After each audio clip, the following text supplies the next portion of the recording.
Halo, Assalamualaikum warahmatullahi wabarakatuh. Apa kabar anak-anak MIS semua? Semoga dalam keadaan sehat selalu ya. Tetap jaga kesehatan dan kebersihan. Dan MIS harap anak-anak MIS semua masih semangat mengikuti pembelajaran daring. Ya, kita berharap dan berdoa bersama-sama agar kita bisa belajar dan mengajar kembali normal seperti biasa, berjumpa dengan temannya di sekolah, dan belajar bersama guru-gurunya. Amin ya robbal alamin. Oke, pada pertemuan pagi hari ini kita akan membahas tentang masih di materi yang sama, yaitu teks eksplanasi ilmiah. Namun sebelum kita masuk ke dalam teks eksplanasi ilmiah ini, anak-anak MIS juga sudah paham ya bagaimana apa yang dimaksud dengan definisi dari teks eksplanasi ilmiah, bagaimana cara menggali informasi dalam teks tersebut. Terus juga anak-anak MIS sudah memahami ya apa ciri-ciri dari teks eksplanasi. Nah, setiap teks pastinya memiliki ciri-cirinya yang berbeda, termasuk dengan teks eksplanasi. Nah, ciri-cirinya atau kita kenal dengan namanya struktur, itu memiliki 3 ciri-ciri dari teks tersebut, seperti pernyataan umum, deretan penjelas, dan juga adanya kesimpulan ya.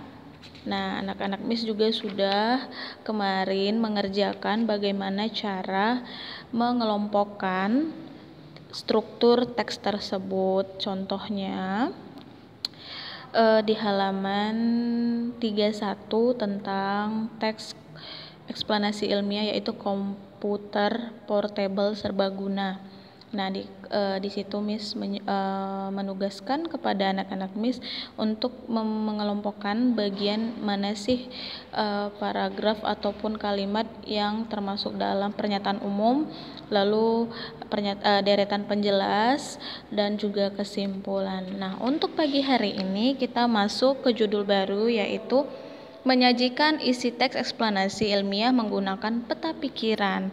Nah, anak-anak MIS sudah belajar mengenai definisi teks eksplanasi ilmiah, ciri-cirinya, dan di dalam suatu teks eksplanasi ilmiah pastinya banyak informasi yang disampaikan si penulis kepada si pembaca ya. Dan biasanya informasi tersebut ada pada setiap paragraf, mulai dari pernyataan umum, deretan penjelas, hingga kesimpulan.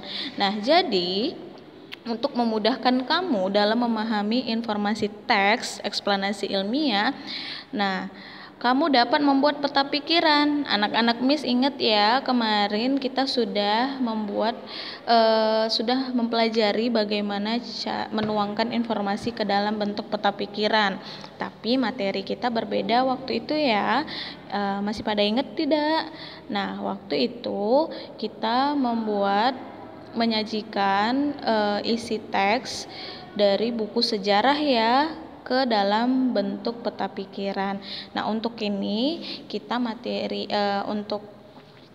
untuk cara menyajikannya sama, menggunakan peta pikiran, tapi berbeda, yaitu ini isi teks eksplanasi ilmiah ya. Nah, adapun hal-hal yang perlu dilakukan untuk membuat peta pikiran. Pertama, anak-anak MIS harus membaca terlebih dahulu ataupun mendengarkan teks eksplanasi ilmiah secara keseluruhan. Ya, setelah kamu membaca ataupun mendengarkan teks tersebut, lalu kamu pastinya bisa menentukan dong ide pokok dari setiap paragraf atau topik yang dibahas dari teks tersebut. Ya, terus setelah kamu dapat menentukan ide pokok, anak-anak MIS pastinya bisa mengambil kata kunci dari ide pokok yang telah ditentukan. Masih pada ingat kemarin kita bagaimana cara kalau nggak salah menggali informasi penting ya dari buku sejarah. kata kunci atau kata yang sering muncul di dalam teks tersebut apa. Nah, itu yang mempermudah kamu untuk membuat peta pikiran. Setelah kamu menentukan ide pokok, topik, lalu kata kunci kata yang sering muncul di dalam teks tersebut, lalu setelah kamu menemukan ketiga hal tersebut, kamu dapat menuliskan kata kuncinya ke dalam bentuk peta pikiran, ya. Nah, penggunaan peta pikiran dalam menuliskan informasi dari teks eksplanasi ilmiah dapat memudahkan anak-anak MIS untuk memahami isi teks, ya.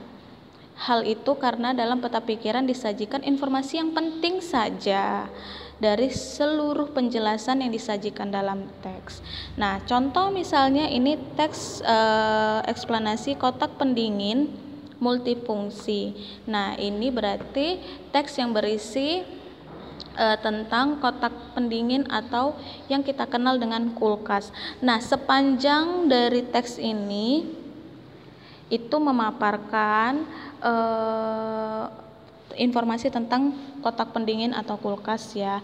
Nah, tapi gunanya peta pikiran itu meringkas teks tersebut hanya informasi penting saja yang dipaparkan, begitu. Jadi dengan kita menyajikan isi dari teks tersebut menggunakan bentuk peta pikiran, memudahkan anak-anak MIS semua untuk memahami isi dari teks si kotak pendingin multifungsi ini. Itulah kegunaan dari peta pikiran, ya. Anak-anak MIS, kalau dari materi yang lalu anak-anak MIS itu memaparkan ini ke dalam bentuk peta pikiran. Alhamdulillah MIS cukup puas karena anak-anak MIS memahami bagaimana cara mengembangkan informasi tersebut ke dalam bentuk peta pikiran. Nah, untuk itu gunanya peta pikiran pastinya lebih meringkas dari informasi si teks tersebut yang panjang ini. Nah, itulah gunanya peta pikiran.